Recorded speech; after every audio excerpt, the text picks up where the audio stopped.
So Think Round has two visions that this is a part of. This is one of the installations here. These are 7 installations, and this is this installation called the Families in Paradise, the 4 Jews. And I've completed the 4 Christians, and the 4 Muslims were here last year. And next year we'll be showing the families of Abraham, the Jews, the Christians, and Muslims in 3 different venues around the city.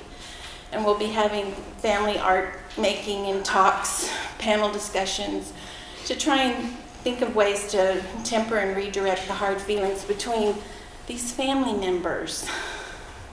They're all out of one father, Abraham, and they put a lot of pressure on the planet.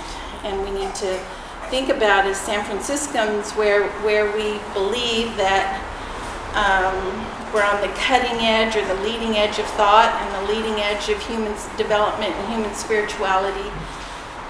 And if we can solve it, then, or think about ways to solve it, then we can share that. Rick, can you shut the windows, please? It'll be a lot easier for you to hear me. So this is the labyrinth, and we call it the Paradise Project, and we want to put this is an aerial view, and we want to lay it flat and put it on the top floor of this building called the Center for the Human Family. So I have some work to do. So I'm not going to go through this whole thing. 2 teachers inspired all this. Joseph Campbell's one. My students I taught for 20 years in Bayview Hunters Point Elementary Schools. We taught about the precious nature of air, water, and soil, and when those are happy and healthy, then the plants, animals, and people can be too. And we were telling them that once the shipyard was cleaned up, they could have homes and businesses there.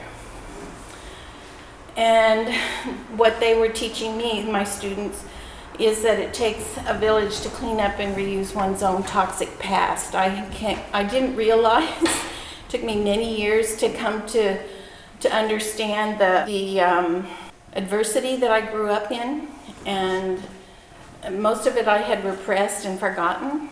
So little by little, as I worked with these children over the years, more was revealed. That's what we call it. And it was not a pretty picture for me for a long time, but I'm really over the hump now of dredging. I did a series about 3 years ago called Oklahoma Is Not Okay. That's where I come from. And there's a portrait, it's in this room here, you're welcome to go see it. It's a portrait of my brothers and I. And I'm this water tower, and on the water tower it says ditch witch, and that's me. I'm the ditch witch. I've just been digging and digging, and finally have found the groundwater and have been renewed.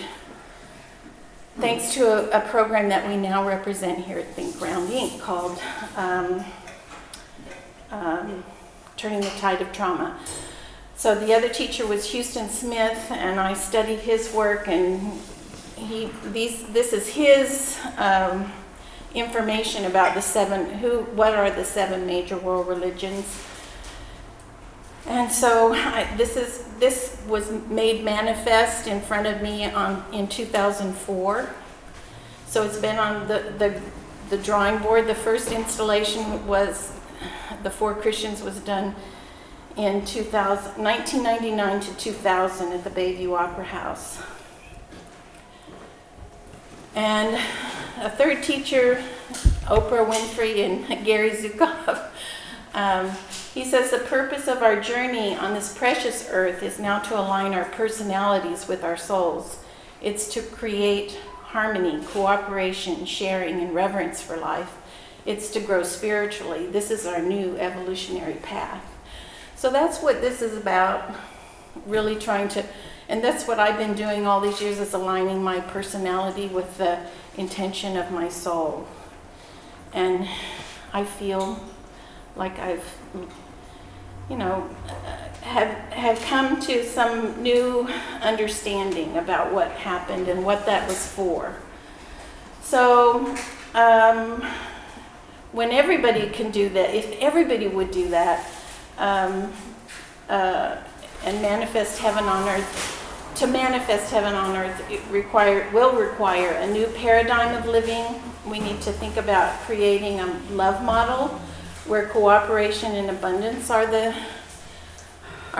key words, and let go of all these old ideas that are rampant today in this idea of competition and lack under a fear model that we operate in.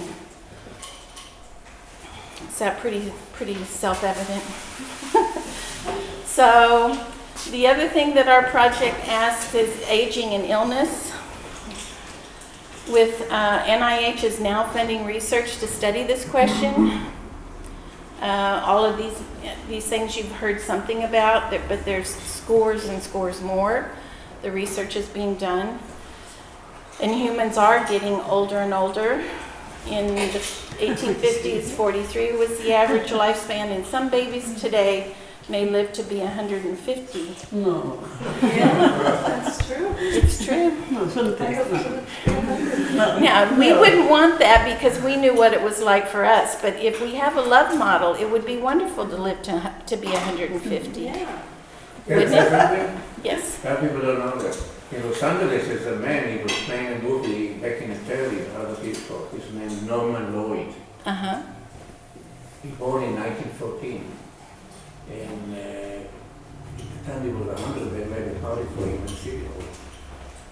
That's wonderful. Well, there are a lot of, well, it says here that the largest expanding population on the planet right now is people over 85. Mm-hmm. So the idea that we might, at some point in the future, be able to live indefinitely, I mean, there are doctors who believe that, because they can control the genetics that cause the aging, and aging causes the illness. And we could all be living, like 35-year-olds or 25-year-olds indefinitely. There are not enough resources on the planet. Well, we'll figure that out. We'll figure it out. Where is it There are lots of reasons to think that it won't work, but there's more imagination required to think of ways how it can work. Mm-hmm. So the point is that we have a choice. The Paradise Project and the Center for the Human Family are my birth visions for assisting humanity to come to believe in themselves as deliberate creators, capable of and responsible for manifesting heaven on earth here and now. So that's why we call it Paradise Project. And I guess for those of us who aren't going to make it to 150, we just want to live as long as we can, as happily and healthfully as we can, every day in every way. And the last arm of this living longer is this man's research down at the Institute Center for Healthy Aging at UC San Diego, where I went to school. He asked about why do humans outlive their procreative ages. Why do we live many years beyond our ability to procreate? And it turns out that there's only one other species that we know about that does that, and it's whales. There are whales that live to be much longer than they're able to have more progeny. But what they're doing is that they're guiding the youthful whales. They're teaching the youthful whales. And so he says, and his research shows that there are benefits for intergenerational learning to the brain. Because older people, most of us, there are a few young people, thank you for being here. Most of us here have been through a lot in our lives, and so we can make decisions. We're emotionally stable. We have pro-social behaviors, personal insights. We're decisive when we need to be, and we can say, I don't know. I just really don't know. You can call somebody else and ask. So that being able to express uncertainty gives children this idea that it's okay to not know. And when I was growing up, that wasn't okay. You always had to know. It's different.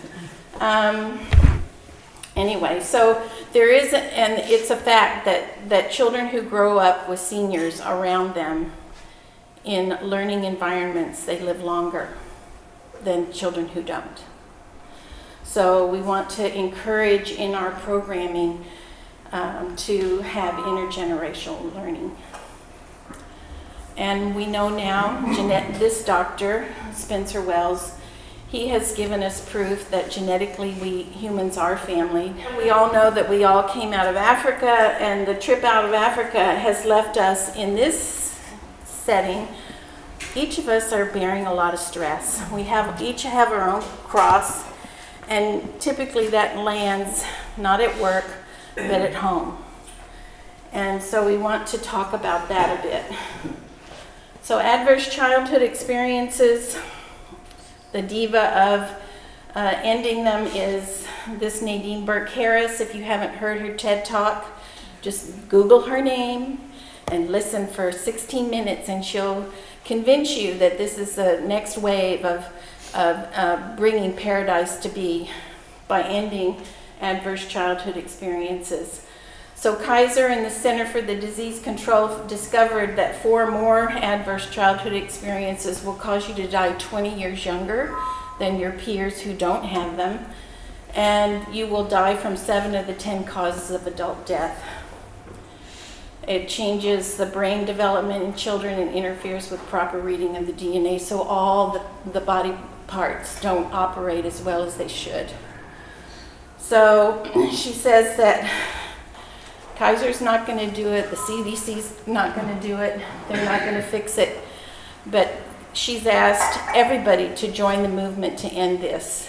And she believes in the next generation, in the next 30 years, it will be an anomaly for children to not be diagnosed by their pediatricians with this cause, and there will be interventions in the home. So we think, when I heard her TED Talk, I called my board and I said, we have to join the movement to end ACEs, because we just have to do it. So these are the top 10 things that stress families. These are the diseases that people die 20 years early from them. And if this sounds familiar and you take the ACE test, you can take the ACE test, just Google it, and there's 10 questions. If you have 4 or more, you should call me and join our free program to fix it. So my ACE score happens to be 9. And the former president of the American Academy of Pediatrics says, adverse childhood experiences are the single greatest unaddressed public health threat facing our nation today, because it affects our pocketbooks. And it costs billions every year. So if we can stop that, we can think of new ways. Hi, Sylvia. Hi. No, that's fine. I'm glad you're here. Anyway, so there's a lot of reasons for attending and making an intention to end adverse childhood experiences. So we joined the movement, Think Round did, and we did it by taking on this program called Turning the Tide of Trauma. We have open enrollments biannually as part of our arts and science-based programming. It's peer-based, it's free, confidential, non-religious, and non-medical. So I would urge anybody to take the ACE test, no matter how old you are. If you want to live longer and you have these issues, we can help.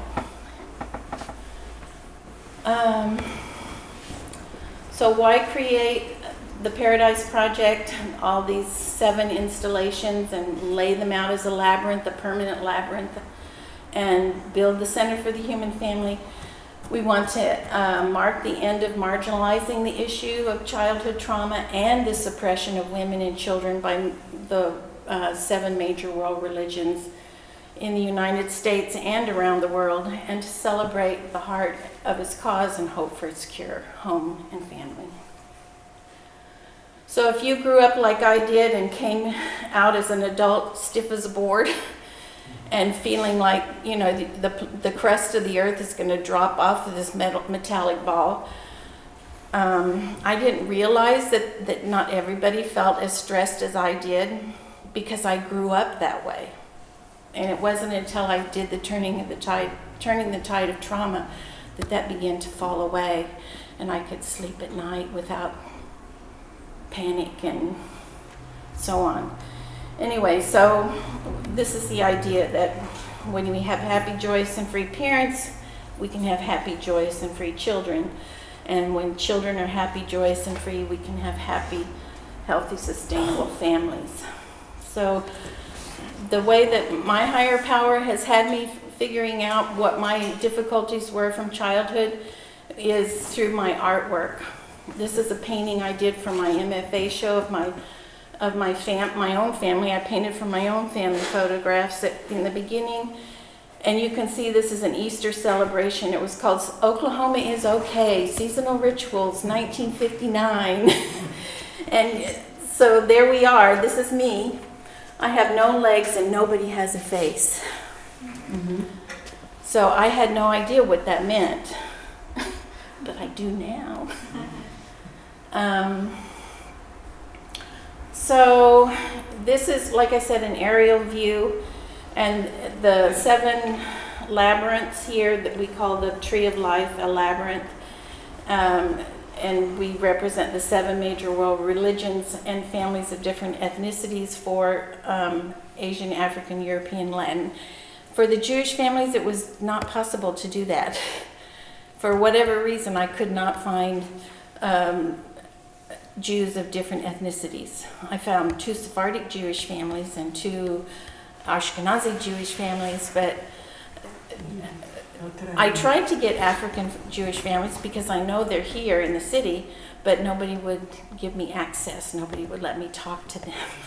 Nobody would say, oh, sure. Anyway, so it's interesting that as I work through this, different faiths have different limits. So I'm happy to know that. So each of these all of my installations are spatially oriented. So if you're looking one direction, every painting you can see in that direction are from one family. If you look from another direction, they're from another family. But it's hard to see in this the way it's set up. You have to have a room that's 100 feet long and 50 feet wide to do one the way it's designed. So when you came in by the driveway, these are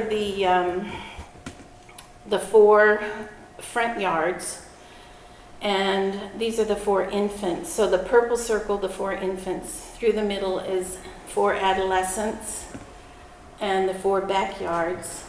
And these are the girl groups, moms, boys, boy groups, dads. So it's not set up this way here, but you get the idea that everything's color-coded, everything's spatially oriented, and there's themes at each station. And these crosses are these ones that are open. See, the moms and dads are open, and those quadrants on the inside, those paintings on the inside, those are moms as matriarchs of the family, and over here, dads as patriarchs. And here on the inside of the adolescents are boys as princes, and here on the front yards, you'll see the girls as princesses. That when you first came in, you saw the Barbie and your lovely KK driving the car. So that's the theme, and then those are all developmental stages. And in between are archetypal experiences like death and birth and new beginnings and so forth. So most of those are the paintings that are on the walls and around the room in the other room. There aren't any yeah. So the paintings on the walls in the other room are more the paths that you'll find. And each one of them are numbered, and each of the headsets has a different soundtrack that goes with them.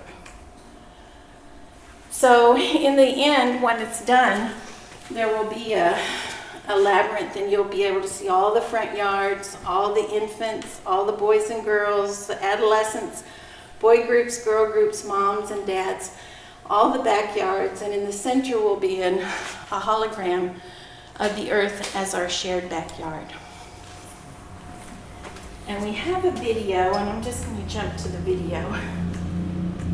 Well, you can see. So this green circle is that green circle. Do you get it now?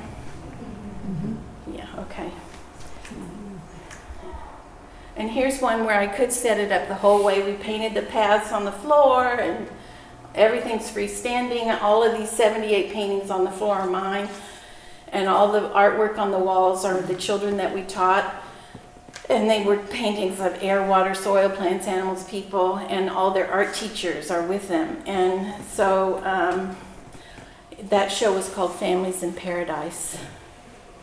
So I painted families and they made paradise. So here's the video, and we'll end with this.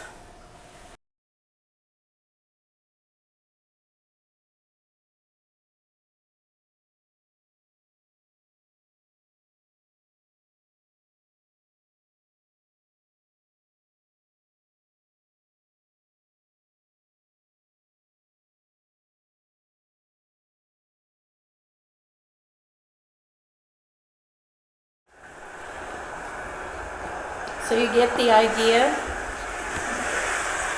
This is 4 Christian backyards. Asian from Japan, my husband, Scott Madison, for those of you who know him, South Bend, Indiana. This is Leslie Aguilar from Yosemite, and Shelley Bradford Bell, African, in Chicago. That's where they came to San Francisco, from all of those places. This is a path of the new beginnings. This is a Latin young man with a subway map of Tokyo. So he's learning. And these are the 4 dads as dads around the outside. African, Latin,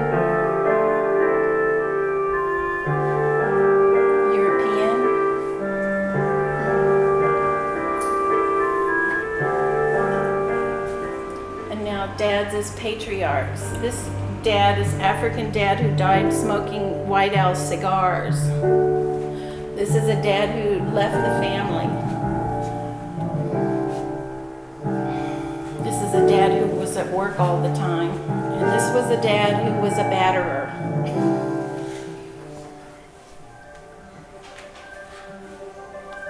This is my husband's mother at her wedding, on the path of the woman in charge.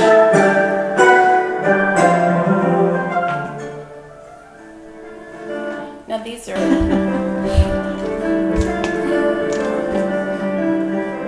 so these are moms on the outside.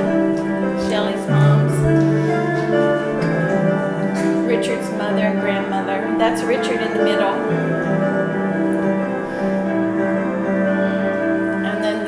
As matriarchs.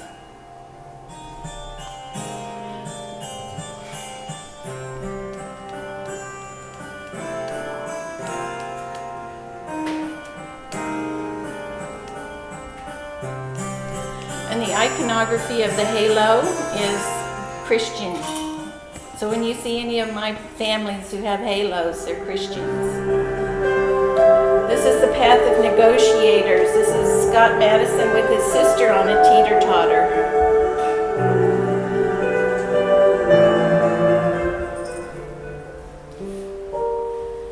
and the 4 adolescents, everyone going to prom.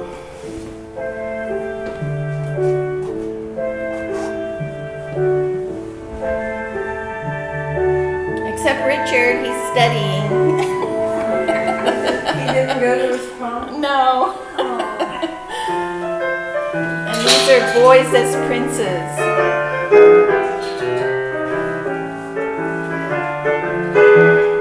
That's Richard as prince of his family. So you get the idea. So it will be an extravaganza and a place to go to pray and meditate and study family and world religions and human spiritual evolution. Anyway, we'll just go to the next slide. So the labyrinth is conceived to be the great attractor for the Center for the Human Family on the top floor. You see that we have this design already planned. It's been given to us by a guy who builds geodesic domes. And he said, you can have this design. It's a nautilus shell. And the dome will have an oculus with stained glass, and the cores will come up, and we'll see from the Big Bang to the emergence of man. And then on the dome, the Odyssey out of Africa onto the 7 continents. The walls and the 7 continents will break into the 7 rooms of the families of the 7 major world religions. And then on the walls will be the flora and fauna of the 7 continents. And it will be all designed by artists, children and families in intergenerational family art making classes. And we know we can do this because this is one of the first public artworks that was done out at Hunters Point Shipyard. If you ever get up to Hill Point Park out there, 60 elementary school and high school students worked with our artists, who are mostly old ladies like me. And we had a lot of fun, and it's an amazing artwork. And you can go onto our website and hear what the content is. There's that ribbon that runs through the whole thing, has a different quote by different authors about water.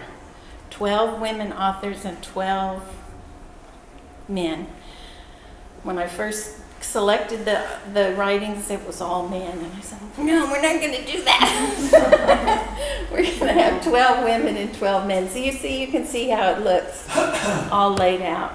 It's 1 foot high, and each panel is 5 feet long.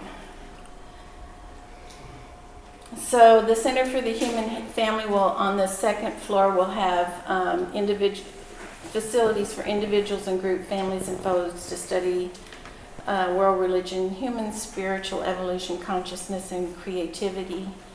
Conflict, we'll have programs there for conflict resolution, individual and family healing, and happy, healthy, sustainable living on the planet.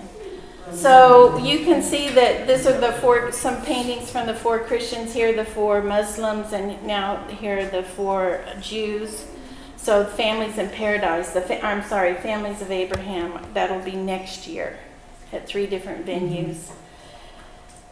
And I'll be giving talks at the Commonwealth Club and so forth. And we became a cooperation circle of the United Religions Initiative last month. So, yeah. Well, Bishop William Swing, Not yet, but he started But he it. started it from the Episcopal Church. Right. And he's still doing it. Yes, and do you know Victor Kassanjian? No. Reverend Kassanjian. That's who I met. He's the executive director down there. They're in the Presidio next to Art Seed in the same building. Really? Yeah, That's nice. and I went down there, and he said, "You're already a cooperation circle. Just come and sign up and apply, and we'll make sure." He's retired as a bishop, but he's doing this full time. So there's 107 countries and over 1,000 cooperation circles doing work like we're doing, but they're doing it all over the world. And now we have access to that And when I saw the human family tree, or when he saw the Paradise Project, he said, you shouldn't do that out at the shipyard. You should do that at the UN. So I said, In New York? yeah, No. good idea. Can you help me with that? He said, yes, I can. So They need to be they have educated. peacemaking projects for the art, through the arts. They have big projects like this that they fund. So one day at a time, we'll see what happens. So Good. I would like to thank you all for being here. I'd like to thank you all for being my friends and family, my extended family, especially. I just love working with you. Thank you. Thank you.